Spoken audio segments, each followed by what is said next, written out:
Estamos na fábrica do Braço de Prata, em Lisboa, onde José Paulo Santos vai apresentar o seu novo livro.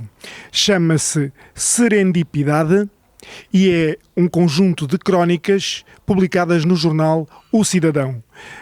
Temos textos reflexivos, textos críticos, algum humor, mas também muitas críticas, principalmente à parte ética e àquilo que hoje se vive e que nós não sabemos muito bem como abordar. O livro de José Paulo Santos é uma forma de refletir sobre o mundo em que vivemos. Mas para nos explicar muito bem a obra, temos connosco o autor que vai ajudar-nos a conseguir desbravar o que está neste seu novo livro. Serendipidade. Olá, José Paulo Santos. Vamos começar justamente pelo título da tua nova obra. Muita gente não vai, com certeza, saber o que é antes de ir ao dicionário. Certamente. Sim, vai acontecer isso. Essa palavra, apesar de andar em algumas bocas, não é assim tão conhecida quanto isso. E poucas vezes tem sido usada em língua portuguesa, serendipidade. Ela é mais conhecida como serendipity. No inglês, sim, é bastante vulgar. Em português, quis realmente torná-la mais, digamos, popular, que toda a gente tivesse acesso a ela e que, sobretudo, venha a descobrir o conceito que está por detrás. Isso é uma descoberta, não quero também muito falar sobre isso. Não queres explicar o que é serendipidade, não? Gostaria muito de o fazer.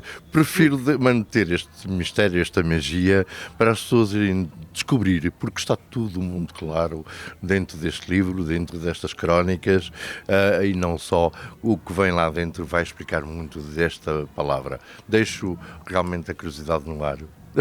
Sim, é uma forma de obrigar as pessoas a ir ao dicionário e fazem muito bem, que deviam ir lá mais vezes. Procurar. Mas nós temos que também dizer às pessoas que o José Paulo Santos é poeta, o José Paulo Santos é ensaísta, estou a falar na parte de escrever, mas crónicas publicadas num jornal, como estas, que foram publicadas no jornal O Cidadão durante cerca de um ano, creio, nunca tinhas publicado algo assim. Não, foi precisamente com o jornal O Cidadão que este trabalho se iniciou, experimentar a crónica, tentar aprofundá-la, tentar melhorá-la, e foi, digamos, quase um estágio no Cidadão, e agradeço imenso ao Cidadão ter aceito este desafio, e que, à medida que eu fui escrevendo, fui tentando aprofundar mais, alargar mais e trazer para cada uma delas a minha visão do mundo, a existência, a filosofia, a educação, a cultura. Portanto, eu vagueio. É muito elástica a crónica e permite-me realmente extravasar e trazer para o mundo, para as pessoas, para os leitores, estes conceitos que eu vou trazer, autores, filósofos aos quais me dedico, e deixar-me explorar. Portanto, foi uma experiência extremamente importante para mim, e eu, por que não, pensei, e por que não converter isto num livro e trazê-lo do digital para o palpável, para o físico, que muitas pessoas gostam do livro. E pronto, está aqui esta realização, com a cumplicidade do Cidadão, e agora quero que chegue a toda a gente. E estas crónicas são extremamente multidisciplinares. Nós temos aqui filosofia, temos questões sociais, questões éticas, mas também temos algum humor subtil, é claro.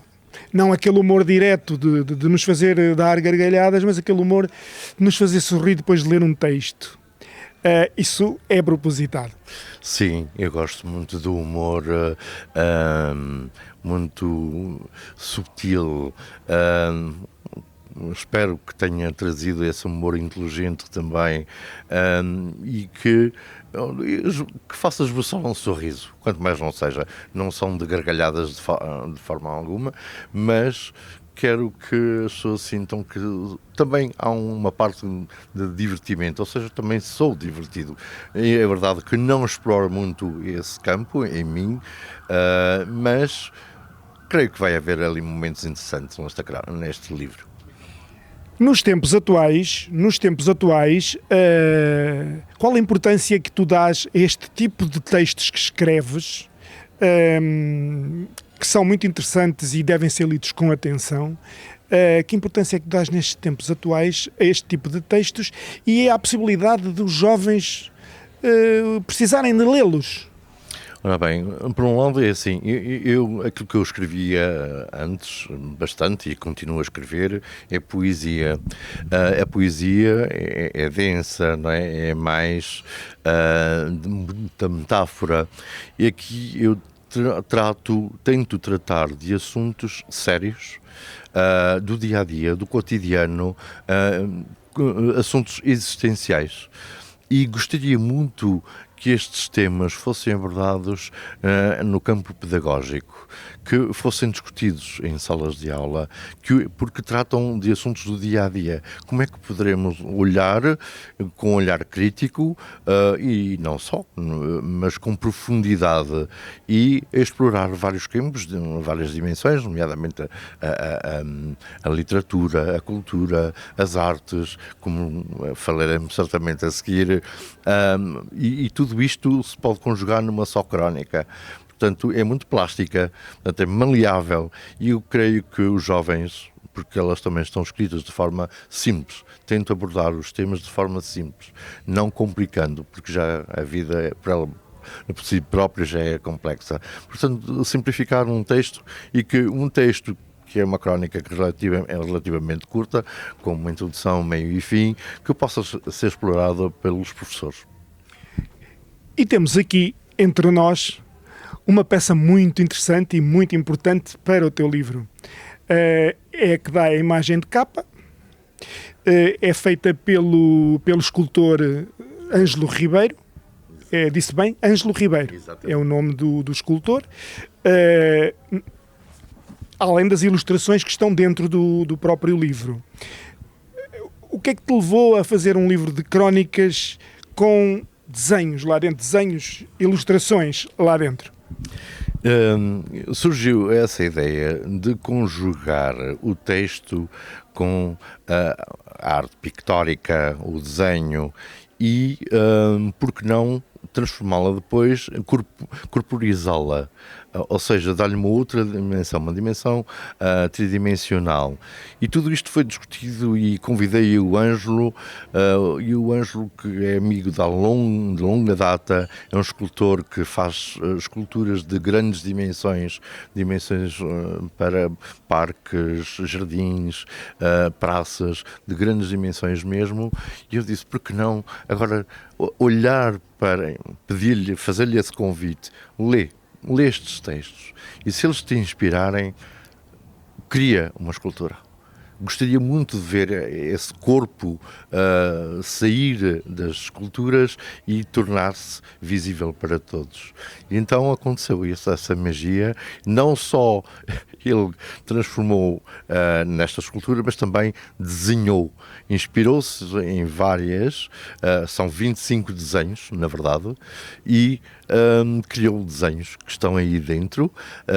É aleatório, não seguem um padrão, é mesmo aleatório. E então também a escultura que está aqui, e que vai ser... que é a foto de capa. É foto de capa, exatamente. Decidimos assim, escolhemos dos 25 desenhos aquele que iria para a capa, chama-se Homem-Gato. É o homem que temos aqui. Exato. Podemos ver o gato e o homem. E o homem, sim. É uma figura muito característica do Ângelo, porque este homem aparece imensas vezes, de várias perspectivas, várias posições. Depois o ilustrador, o escultor, terá que explicar-nos mais em pormenor a sua arte. E entretanto, para terminarmos, eu sei que tens já mais projetos para 2026, além deste livro que vai ser lançado hoje, tu tens mais projetos e aliás vais lançar-te também num novo formato que é o conto infantil. É verdade, vai ser um conto infantil, não quero divulgar muito ainda, será à partida entre junho e julho, que vai sair. Também convidei um ilustrador que vai dar corpo ao texto e dirijo-me aos mais pequeninos, ao nosso público pequenino. Eu tinha muito essa vontade de explorar esse campo também, o infantil, o infanto-juvenil, e vai acontecer. Pronto, está feito. E ainda até ao final do ano, se tudo correr bem, sai a segunda edição do livro O Invisível do Voo, que é um livro de poesia que está esgotado, mas a editora está com vontade de o reeditar. Portanto, estamos à espera de muito trabalho para este ano já. E pronto, José Paulo Santos explicou-nos o seu livro. O que nós desejamos é que venham mais crónicas destas para o cidadão. O cidadão está à espera. Muito obrigado. Muito obrigado. O escultor Ângelo Ribeiro foi quem fez as ilustrações que estão dentro do livro e também a capa. Temos-lo aqui ao nosso lado. Olá, Ângelo Ribeiro. Olá, viva, boa tarde. E nós podemos começar por perguntar-lhe o seguinte: como é que se consegue ler um texto e fazer um desenho para esse texto? Porque todos os textos que aqui estão têm uma ilustração, um desenho feito por si. É verdade. Eu acho que isso tem a ver com o nosso processo criativo, não é? Nós lemos, interpretamos e depois, através de alguma experiência que já temos, nós conseguimos traduzir aquilo que lemos em ambientes, em espaços, em sensações e isso depois conseguimos traduzir no desenho. Portanto, eu creio que é isso. O José Paulo Santos, o autor do livro, apresentou-lhe os textos e depois o Ângelo Ribeiro criou. Sim. Eu tive o acesso à obra antecipadamente, não é? Estive a ler os textos todos e à medida que ia lendo, ia criando cenários, espaços, ambientes e os desenhos decorrem disso mesmo. E é um tipo de trabalho que gosta de fazer? Sim, não me custa. Foi a primeira vez e eu gostei bastante. E, portanto, se depois repararmos, são desenhos muito simples, digamos assim, são só com linha geradora do plano que depois consegue construir espaços, não é? E são desenhos muito puros, muito simples, no sentido em que não têm intervenção plástica quase nenhuma, a não ser a linha enquanto geradora do volume. E vai um bocadinho no sentido também da minha formação, como sou escultor, não é? Portanto, eles são desenhos muito esculturais, digamos assim, não é? Portanto, é quase que são desenhos preparatórios de uma intervenção futura a nível da escultura. Mas os seus trabalhos habitualmente são grandes, são de grandes dimensões. Sim, são de escalas, digamos, um bocadinho maiores que a do humano, digamos. Sim. Não é? E descer um pouco a este tipo de... É uma questão de escala. Não há dificuldade. Não. E para a foto de capa, Sim. Está aqui entre nós, portanto, a escultura que o Ângelo fez, que está na capa, portanto, do livro. Já agora explique-nos o que é que significa. Quer dizer, decorre exatamente da leitura de um dos textos do Zé Paulo, que é exatamente o Gato Filosófico. Aí vem do gato filosófico. O gato filosófico, portanto, ele nasce exatamente da representação de um gato e também do desenho em vazio de uma personagem que depois se transporta para a base para lhe dar sustentação. A leitura do texto, o gato filosófico, portanto, eu encontrei muito paralelismo com a personalidade do Zé Paulo. Eu já o conheço há alguns anos e sempre o conheci com um gato. Ele sempre gosta de gatos. Gosta de gatos. Ele sempre teve gatos. Portanto, e eu achei engraçado puxar este trabalho para a capa. O Zé Paulo também concordou, portanto foi tudo fácil a partir daí. O nome é O Homem-Gato. O Homem-Gato, porque é o Zé Paulo que é um homem-gato, portanto sempre teve gatos, é um homem-gato. O Zé Paulo é o Homem-Gato. Um homem-gato. Oh, já agora na questão dos textos, como os leu, porque teve que os ler para se poder inspirar, naturalmente, o que é que acha destes textos, destas reflexões, no fundo, que tratam de muitas coisas, que falam de muitas coisas, a importância que ela pode ter, que eles, textos, podem ter nos tempos atuais, nos tempos que vivemos? Eu acho que os textos do Zé Paulo, ele tem uma escrita muito fluente e muito ao flor da pele, digamos assim, muito emotiva. E eu encontro no texto dele uma leitura, uma escrita muito humanista e que vai um bocadinho de acordo também com os desenhos que lá estão. É muito terra a terra, digamos assim, muito sentida a escrita dele. E daí eu consigo-me, digamos, encontrar muito paralelismo entre ele e a escrita que ele desenvolve. Portanto, e o desenho vem daí. Não é? Eu acho que sim. Ângelo Ribeiro, muito obrigado. Por nada, é um prazer. Obrigado. Muito obrigado. A apresentação no lançamento do livro do José Paulo Santos tem a historiadora Raquel Varela como protagonista. Olá, viva! Olá, muito boa noite.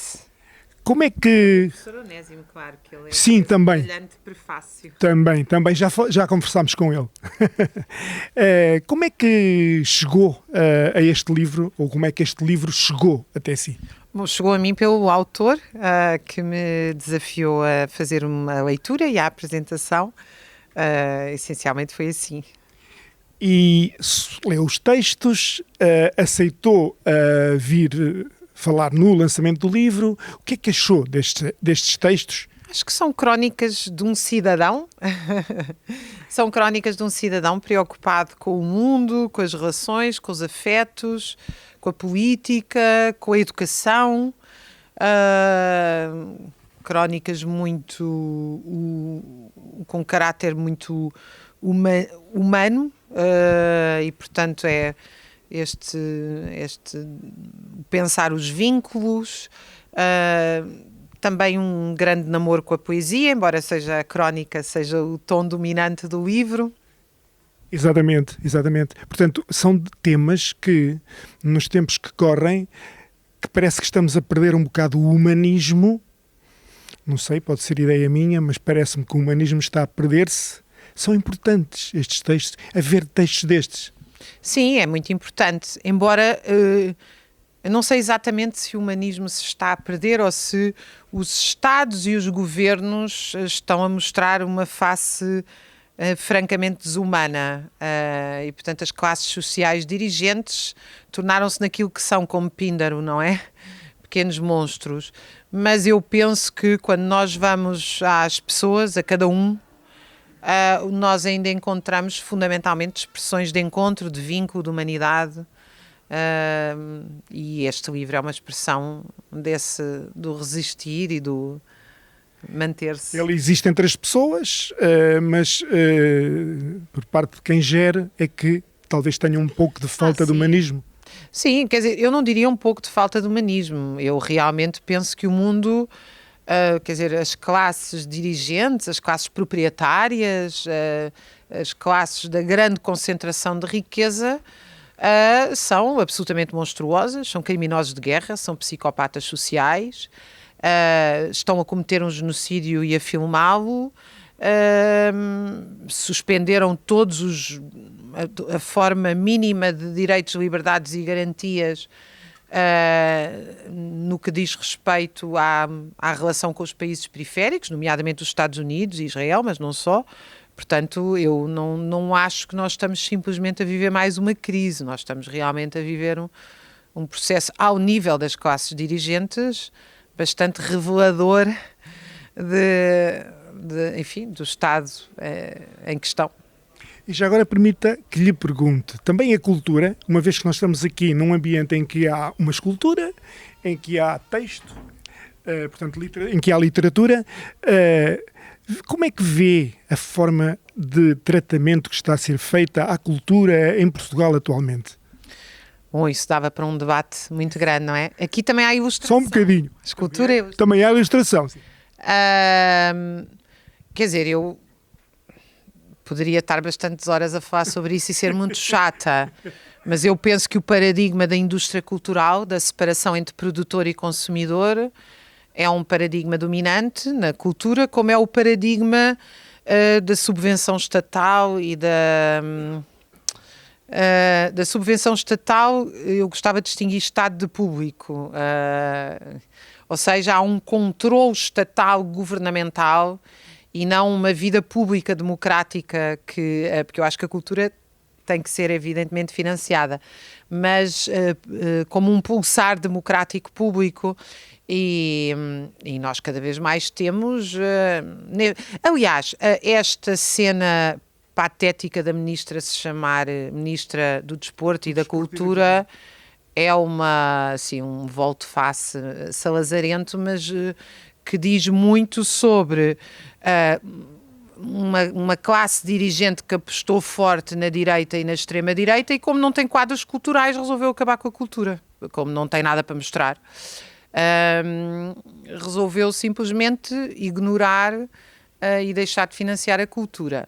Isso ao nível de Portugal. Agora, se nós pensarmos mais na longa duração, depois da Segunda Guerra e até antes, eu penso que continua por fazer uma reflexão sobre... como é que eu vou dizer isto? Eu acho que só uma sociedade democrática em que todos têm acesso à cultura e em que o trabalho é autónomo, livre e criativo e parte da cultura, ou seja, não há essa separação entre trabalho manual e trabalho intelectual, em que todos aprendem música, todos fazem teatro, independentemente de serem atores ou músicos. Só numa sociedade assim nós podemos falar na plenitude de uma vida cultural, porque a cultura não é um produto que se adquire e compra, a cultura é a própria essência da vida. Entretanto, cá vão havendo alguns resistentes que vão lutando contra isso, e temos aqui o Ângelo Ribeiro com a escultura, temos o livro do José Paulo Santos e vamos resistindo. Há sempre alguém que diz não, e felizmente no estado do mundo em que nós temos assistido há milhares e milhões de pessoas que continuam a dizer não. Obrigado, professora Raquel Varela. Obrigado. Nesta apresentação do novo livro de José Paulo Santos está também o professor Onésimo Teotónio de Almeida, que está aqui ao meu lado e que vou começar por lhe perguntar a opinião geral sobre este livro que vai ser hoje lançado. Quando convidam alguém para falar sobre um livro, normalmente é um amigo que vai dizer que é o melhor livro do mundo, que nunca nada foi escrito assim, desde que Camões ou desde que, sei lá, Cervantes escreveu um livro, é o melhor. São amigos. Neste caso, eu não conhecia o José Paulo Santos de lado nenhum. Absolutamente nunca tinha ouvido falar dele. E ele mandou-me um livro e eu disse, mais um. E pedia-me um prefácio. Eu já escrevi mais de uma centena de prefácios e só aceito quando acho que vale a pena, e depois comecei a ler. Disse, porque tinha que responder, dizer alguma coisa, aceitar ou não aceitar, e comecei a ler e comecei a gostar e gostei. E portanto estou aqui e acabei escrevendo o prefácio porque gostei.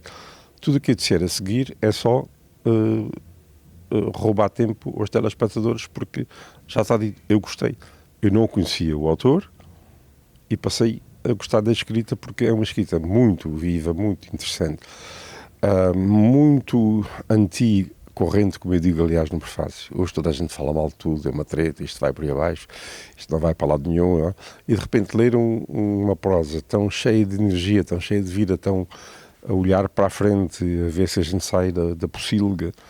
O pântano, o Trump na América fala do pântano, sair desta pocilga e olhar de uma outra maneira e a ver se a gente consegue pôr os trapos juntos e avançar. É uma escrita que a gente lê e fica com uma nova energia. Sente-se a Nietzsche, a gente lê Nietzsche e a gente sente uma energia, uma vida, um entusiasmo, e eu gostei, escrevi sobre isso e eu acho que é o máximo que eu posso dizer sobre o livro. Portanto, um livro que teria interesse os jovens hoje lerem em tempos tão conturbados, em que precisamos de parar um bocadinho e pensar. E os velhos também, E os velhos? Também. Às vezes os velhos que acham que isso já acabou, que já está tudo por água abaixo, leem e são capazes de pensar assim, isto afinal ainda há gente jovem ou gente com um olhar esperançoso a dar um toque mais a animar as hostes, a ver se isto não se enterra, de modo que o livro vale por isso. Um livro que vale a pena aconselhar justamente por essa energia que emana quando lemos os textos. Sim, isso. Está-me a entrevistar e está a dizer, disse melhor que eu. Exatamente. É isso mesmo. Estou a dizer, está a perguntar-me e afinal está a pôr em palavras melhores que as que eu usei. Pronto, é isso mesmo. É isso mesmo, um livro que vale a pena. Pronto, aconselhamos, o cidadão aconselha. Muito obrigado, Onésimo. Obrigado eu.